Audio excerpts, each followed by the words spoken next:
The most common cycle in a marriage that's ending is the cycle of invalidation and defensiveness. It's where both partners are entrenched in their current position and they refuse to be open-minded to seeing the situation in any other way than the way that they view it.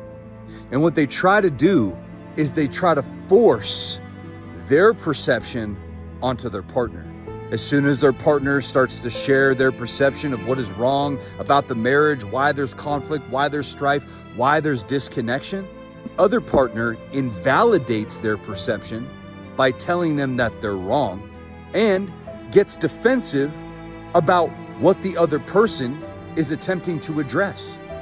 And what this creates is cycles of invalidation and defensiveness, basically telling one another that their reality is wrong and refusing to move forward until the other person owns their part.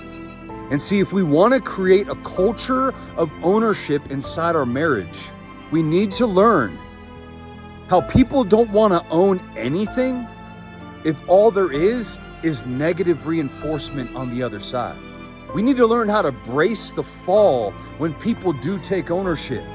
We need to positively reinforce the ownership that's taken. So for example, if your wife takes ownership of something that she did, then what you do is you tell your wife, hey honey, that's okay, I do that too.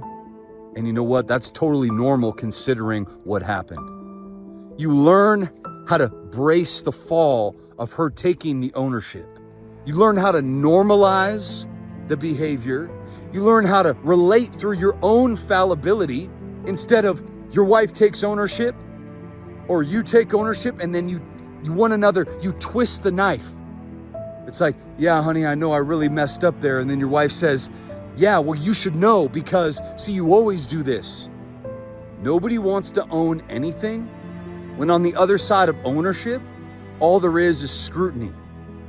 All there is a person on the other side reinforcing the fact of what they did wrong. That does not create a culture where ownership is positively reinforced. We are a team as a married couple working together towards a goal.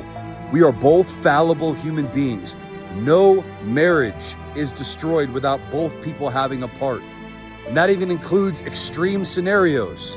Because even if that person's part is shutting down their feelings, isolating, not being honest, not opening up, everybody has a part. And as men, I see so many men who blame their wives for why their marriage isn't healthy. And the problem is by doing this, they don't realize how they make themselves a victim. They can't move forward and they stay stuck in a position that they claim to hate. Yet ironically, they don't leave. So we have two choices, either leave or stay. And if we stay, we accept the fact that no relationship ever goes from a fairy tale on this wedding day to a nightmare without us having a part as a man. So my brother, I want to encourage you right now. Your ego wants you to deny, defend, and deflect. But see, higher consciousness, a bigger, better part of you is ready and willing to look at you, ready and willing to own your part, to influence the marital dynamic, because you can't control your wife, but the positive changes that you choose to make can absolutely influence her. Because if you can bring out the worst in one another, don't think you can't bring out the best in one another.